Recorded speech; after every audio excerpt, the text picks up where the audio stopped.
The Mariners have a chance to win the series today versus the Texas Rangers with the game at 11:40. We're going to talk about that, what's happened so far in this series, and break down game 3 for you. Then we're going to go into the winners of our tickets that are being given away by J Mars, so be sure to stick around for that. And we'll wrap it all up by talking about the Arizona Diamondbacks series. Thank you guys so much for watching episode 81 of the Hit It Here podcast, part of the Bleav Network, the Aaron Fletcher episode of the podcast. And I'm here with Joe. Joe, how are you? Don't ask me any questions about who that person is. Not even an idea. No, what position do you think he played? Again, don't ask me any questions. I will not be answering any questions at this time. I'm just here so I don't get fined. I was gonna say like relief pitcher. That's what I didn't ask. So. Okay, well, you know what? Whatever, dude. I'm doing bad because the Mariners lost the second game of the series against the Rangers. Another poor effort with runners in scoring position, which seems to be the recurring theme in Mariners losses. Which makes sense because they're not producing or putting up quality at-bats with the chance to score runs. Ways that you win games is by scoring more runs than the other team. Shockingly enough. I know. We polled the majority of fans of baseball. I'd be willing to bet like 99% of fans would know that you probably need to score more runs to win games, but quickly a word from BetOnline. Thank you once again to BetOnline for being the sponsor for the Hit It Here podcast here. BetOnline is your guys' number one source for all the summer sports action from the MLB to the NBA to the NHL, even to golf. BetOnline has you guys covered with all the latest stats, news, and scores available to you guys to follow your favorite teams or specific players as well. Get the latest odds and lines, including the latest team matchups, player props, on any sport that you really could think of. Head to the website today or even use your mobile device to get in on the action. You guys know that BetOnline has some of the best mobile coverage and desktop coverage, ease of access, so you can place your bets anywhere. And if I'm being honest with you, the MLB season, it's kicking off. Now's the time to get in. Like, everybody's kind of like back in the groove. MLB would be my sport to bet on right now. Head to BetOnline, use promo code Bleav, that's BLEAV, on your first deposit for that 50% welcome bonus. BetOnline, where the game starts. I know we need to go back and talk about game 1 first, but before we do get there, Colton, I just need to give a shout out. It's unfortunate circumstances that saw him in the leadoff spot in game 2, but my guy Josh Rojas he's still good. We're like 3-ish weeks into the season, almost 4, and bro is still producing. It's very exciting. Colton, game 1 was a dub. 4-0 win for the Seattle Mariners. I'm gonna, your ace. That's just gonna be a bit every single time. Logan Gilbert shoved. Like, didn't have overall his best stuff on the year, but did enough to get the job done. 6 2/3, could not get through the 7th like he really wanted. You could see that he was like, dang it. Or, if it's Walter, maybe a bit more vulgar, like damn it, if you will. Really vulgar stuff there, guys. Wow. I know. I need to back down. But that game 1 win saw the Mariners take sole possession of first place. Half game over the Rangers. Very exciting. 4-0 win. What did you see during game 1? Yeah, I mean, like you said, Logan shoved. He was Walter out there, obviously shutting out the Rangers with only 3 hits. No easy feat. So the fact that the Mariners offense was able to put up enough runs, mainly on the backs of, obviously, Cal Raleigh and Julio Rodriguez with his first home run, which was absolutely crushed. Dude, a moonshot. Overall, like you said, Logan did not have his best stuff. Of course, those 4 walks, including, I Bleav, 2 in just the first inning, was, I was worried in the first inning when I saw Logan go out there and walk. I think it was Semien and then Seager or something like that, back to back. And, at that point, I'm like, well, we're screwed. But he kind of buckled down the rest of the way. I was surprised he was able to get through, or almost through 7. The fact that he was out there in the 7th inning after having some pretty rough couple of innings to begin the game, he had a lot of quick innings, though, a lot of first pitch outs. The splitter was working really well for Logan, and again, I think that if he's taken it to a new level this year. I mean, it's just plain and simple. He is the ace of this rotation right now. And we saw Julio again with his first home run. Cal continues to stay hot with his home run. We'll talk a little bit about what's going on with Cal here for game 3.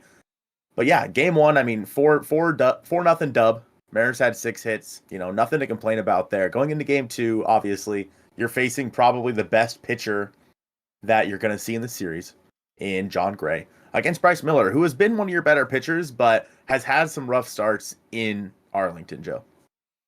Yeah, it wasn't pretty really either for either starting pitcher necessarily. Like definitely Miller did not have his best stuff, and he went only 4 innings. It was something that he just like him and Logan both walking guys very out of character so far in 2024, but it wasn't pretty, but it wasn't as bad as it could have gotten. His command just was not there. 4 innings, 4 hits, 2 earned, 2 solo home runs. Thank God the home runs didn't happen when there were 4 walks administered by Bryce Miller. It's a situation where Logan went decently deep in game 1.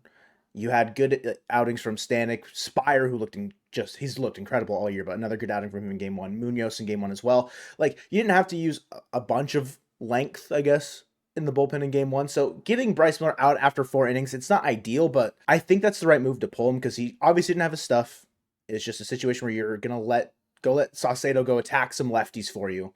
And in general, I think Sauce did a pretty decent job, like de-escalating the situation. It could have been a lot worse, but overall, the offense is what very much so plagued game 2, because the Mariners they got to John Gray enough to get him out before 5. Same thing that they did in game 1 to Dane Dunning. Like John Gray was not necessarily sharp, but he wasn't bad enough to let the Mariners offense beat him because the Mariners only mustered up one run.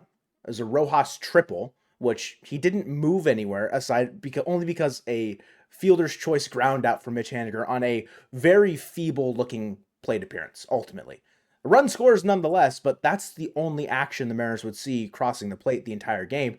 And 14 Ks in this game for the Mariners offense, only 2 walks, could not really control the zone, dominate the zone, whatever you want to call it, and 1 for 11 with runners in scoring position. The Mariners had their chances. Of course, this game also showed that you were out of J.P. Crawford because of oblique soreness, and Cal Raleigh with a toothache needed some tooth surgery. Yeah, so Sebi Zavala was starting, and Dylan Moore. Dylan Moore actually had a pretty decent game. It's like there's no flack thrown to his JP's substitution there, but Sebi didn't do really anything. And the Mariners offense just looked flat for the majority of this game, whereas the Rangers offense found ways to put runs across the board. Yeah, I mean, like you said, Dylan Moore, Ty France, and Josh Rojas were the only 3 bright spots for this team. All 3 of them had multi-hit games, but overall, the 14 strikeouts with only a couple of walks isn't going to do it. They were able to get to John Gray early. They were able to get him out of the game early. I think he had like a 30-pitch first inning or something like that. But overall, against this Rangers bullpen, the Mariners just couldn't come through. And we've seen it time and time again. All things considered, I'm not mad about this game. I'm not. If there was a game to lose during this series, this was probably the one. You're facing arguably the Rangers' best pitcher right now. And you have Bryce Miller on the mound, who has been very good, yes, but has also struggled in Arlington. And, I mean, it is what it is. It's a very high-powered Rangers offense. I'm not upset about this game. I'm really not. Going into game 3, I think, is where the Mariners need to go out and take the series. But game 2, I mean, losing to John Gray and, basically John Gray and Adolis Garcia and Evan Carter. Okay.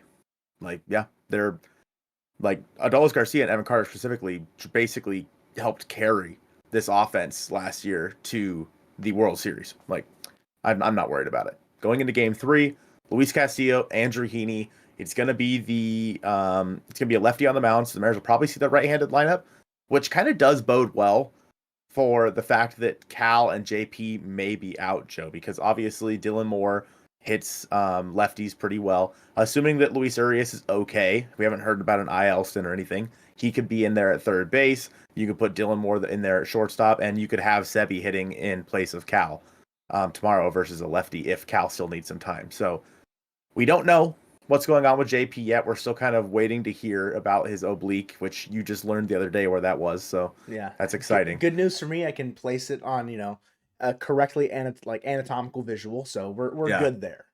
Fantastic. Yeah. And then Cal had, it sounds like it was a tooth removed, which doesn't sound fun. Yeah. I don't know what he wanted to play today. So, cause he's a freaking animal. A madman. But yeah. So I'm assuming that Cal will be out again tomorrow. I'm assuming that JP will be out again tomorrow. And we will see that lineup of Dylan Moore and Sebi Zavala in there, which again isn't the end of the world. With that being said, if JP does require some sort of IL stint, Joe, where do you think the Mariners go from there?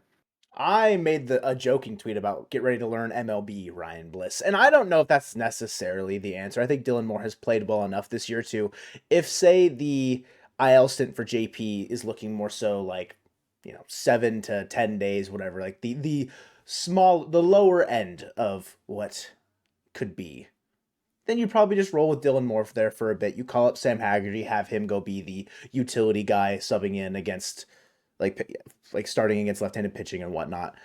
So it'd probably be Haggerty. But if it's a longer thing, I wouldn't be surprised if they just give Ryan Bliss the keys for a week and see if he completely comes up and falls on his face. If not, then you've got someone that can probably produce for you decently. He doesn't run a super high average, but we know what he can do power-wise. He's a small guy with a lot of pop, but he also has a ton of speed. So, big bang for your buck kind of a vibe there if he is able to come up and not get overmatched. But I'm hoping it's honestly, what I was about to say was gonna be really stupid.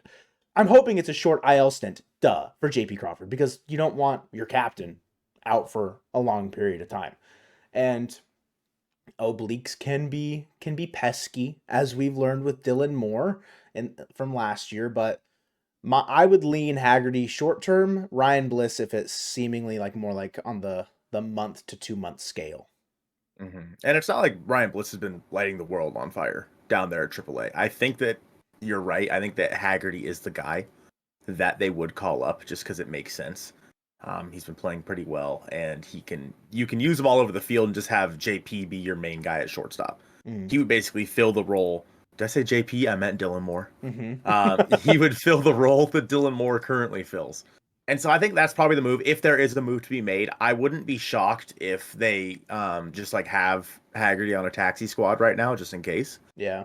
I didn't hear about anybody getting like scratched late from the Rainiers lineup, though I wasn't really looking. That could be coming up as a replacement. But yeah, the injuries to this team right now, I mean, obviously Brian Wu is on the mend. I think that, losing JP, it's not a pretty sight when he's been starting to heat up a little bit. And then with the possibility of Cal being out, I mean, Cal's wouldn't be a big deal. He'd been, worst case scenario, he's back for the Diamondbacks series, which we'll talk about here in a little bit. Maybe they got him on some good stuff, you know what I mean? And he's not feeling any pain, and he could just block anything back there. You know what I'm saying? Oh, yeah. He anything that is thrown in his direction, he is blocked. Like, nothing's getting past him. He will, if need be, he will probably like shoot out his legs to one side and like flail to the other. Like, just like lay down to block it. You know what I mean? Mm-hmm. Like, just go fully horizontal. You won't feel it. Yeah. The Anyway. gear, he'll go out there with no like chest pad on, like no protector. Wow. He won't even need it. Yeah. Like, or he'll go full Happy Gilmore in the batting cages, just like standing there taking it to the chest and the head. Like he's getting ready for hockey tryouts, dude. Mm-hmm. I think it's time we switch gears, huh? Let's maybe stop that. Let's go ahead and talk about who's winning some tickets to some Mariners games, Joe. Lay it on me. So I haven't spun this wheel yet. There's 44 of you entered to win. Colton, you said in the original video, or the original whatever, that first one selected gets the first people selected get the standing room only tickets. There's 2. And then the second person selected gets the 2. Let me pull up exactly where they're at here, because I feel like that's gonna. I think it was row 1, section 144. So there are 2 tickets that are standing room only, and there are 2 tickets that are section 144, row 1, seats 15 and 16. Very, very good seats down there on the left field line. Again, shout out to J Mars for hooking it up and always giving us some tickets to give away to you guys. It's going to be a fun game. He'll be there. If you guys just randomly see J Mars, you guys definitely know what he looks like, right? If you randomly see him, give him a high five or something, There's going to be people high-fiving random strangers in the ballpark. Yeah. Are you J Mars? Boom! Boom, boom. With that being said, Joe, let's figure out who's winning these tickets. We are spinning the wheel. First winner selected for the 2 standing room only tickets is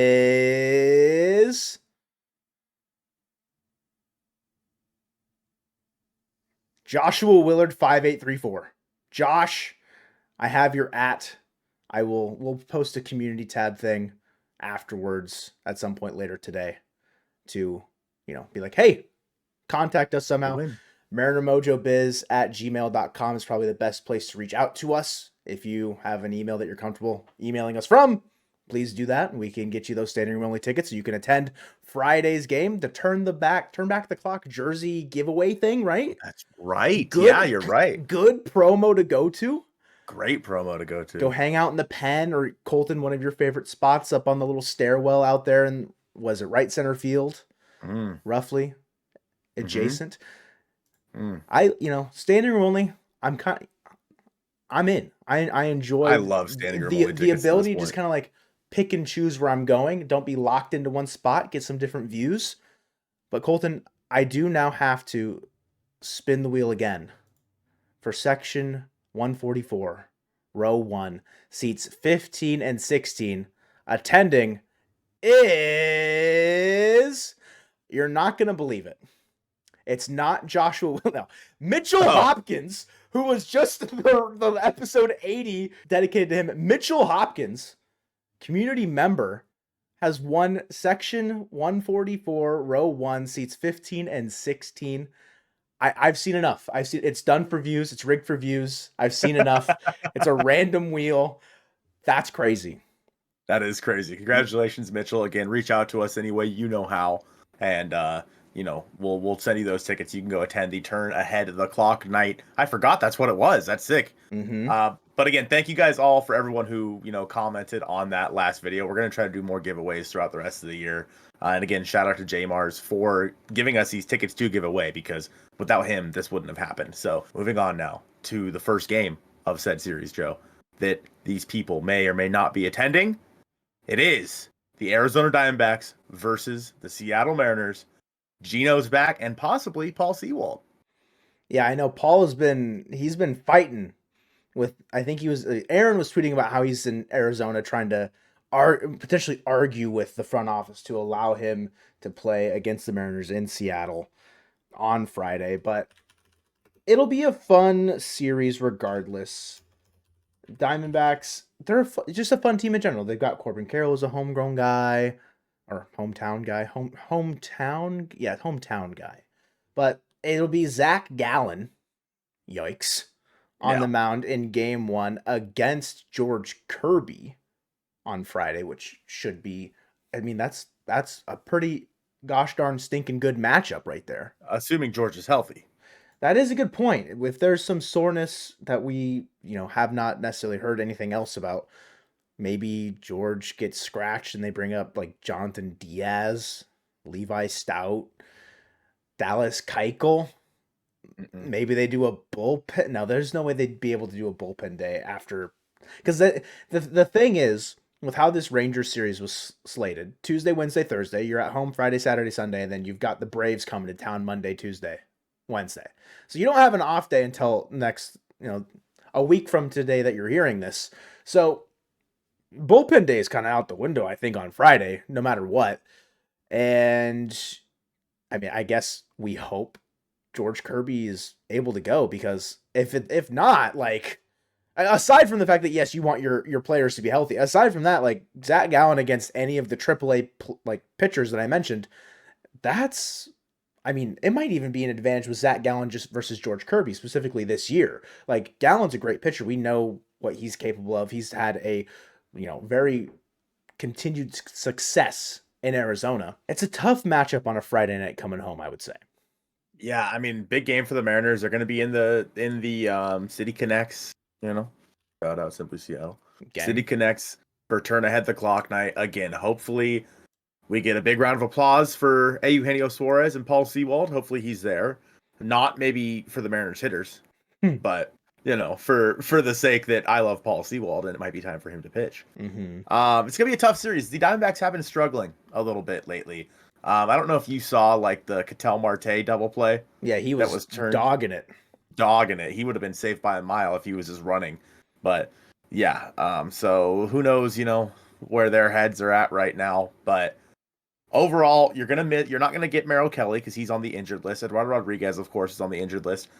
Do we see Montgomery in this series? I don't think so. I think he pitched today, so we're good. I think, like, Jake has been talking about it. You love to see it because he's going to Saturday's game, I believe. If you see Jake there, say hi to him. Subscribe to his YouTube channel. He looks like us, but with a bigger beard. True. It was originally supposed to be, I think, George and Merrill Kelly, but then stuff got reslated or whatever, rearranged.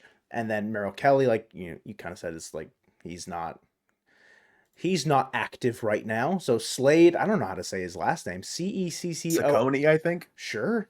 You could have said anything there and I would have believed you, even if it didn't even contain remotely. Swanson? Yeah, I would be like, yep, Slade Swanson, perfect. Him versus like Emerson Hancock, right? Would be the slated matchup on Saturday because the rotation now is Castillo, Kirby. Oh no. Yeah. Castillo, Kirby, Hancock, Gilbert. Yeah. So I mean, we'll get Gilbert on Sunday. Maybe they'll finally have the creams delivered for the third game. No shot that Fanatics has their stuff together, but it's an interesting spot for the Diamondbacks. They're 12-14. They're definitely underperforming for what I think expectations really kind of like had them out to start this year. So they're currently just a little bit above league average offensively. Live stats as of today, full season Fangraphs puts them at a 109 WRC plus. They did just drop like 12 on the Cardinals' head, so those might be inflated from that game. But injury bug has hit them heavy. Their bullpen has been rough, just with guys going into different roles that they may not be usually slated into. And obviously, you've talked about Sewald wanting to be there. He's been on he started his rehab assignment, I believe, right? And so yes. I'm pretty sure he's been down with Reno working on working back to full strength and whatnot. So it's really almost like a tale of two, like what version of the Diamondbacks are we going to get in this series? And like Chino got off to a hot start. He's hot and cold. Like sometimes he looks okay, sometimes he doesn't. I don't know how this is going to fare, specifically like with how the Mariners look today offensively. Zach Gallen's throwing 9 shutty against us Friday night. The offense does not look like it's necessarily going to be able to put up much of a fight in game 1, but of course that's just my recency bias after game 2 against Texas. Game 3, they could put up 13 and I'd be like, we're back. We're going to go sweep the Diamondbacks coming home. Like it's so up and down, hot and cold right now, I feel like, with how I'm specifically feeling about this team. And I mean, the Diamondbacks also underperforming. I feel like the Mariners are underperforming. It should be one team's turn to really like kick it up a notch in this series, if that makes sense. Like one team should like really take advantage and like get a leg up on the other that is like struggling currently. Okay. Yeah, I mean, again, hopefully JP and Cal are back because both of them have been pretty hot lately. Obviously, Julio has been relatively hot lately. He obviously went over 4 in the second game versus the Rangers, but ideally, he hits another bomb or something in game 3. Fingers crossed. The key to, I think, specifically Zach Gallen, you got to get him early. You got to work his pitch count because you cannot let him dominate you for a few innings and let him get settled in because once you do, it's over. Like it's Zach over, Gal over, exactly. Diamondback over, yeah. So I think that over. I really tried for that one. Ideally, again, JP and Cal are back. Julio's still hitting on all cylinders. You'd like to see guys like Mitch Garver get it going. Mitch Haniger has been okay, but has definitely cooled off a little bit. Jorge Polanco's cooled off again, even though he was never really that hot, but he's definitely struggling again right now. Ty France had a couple of hits in game 2 after he really struggled earlier on in this road series. So Mariners coming back home to T-Mobile Park with, big vibes coming off this road trip. Even if they do lose the series to Texas, which fingers crossed they don't, relatively decent road trip. You know what I mean? 2 and 3. 3 and 3 would be yeah, you're right. 3 and 3. It could have been worse. It could have been worse. Yeah. Like going in and facing Texas, based on how the Mariners were playing a couple of weeks ago, I thought they were going to get swept.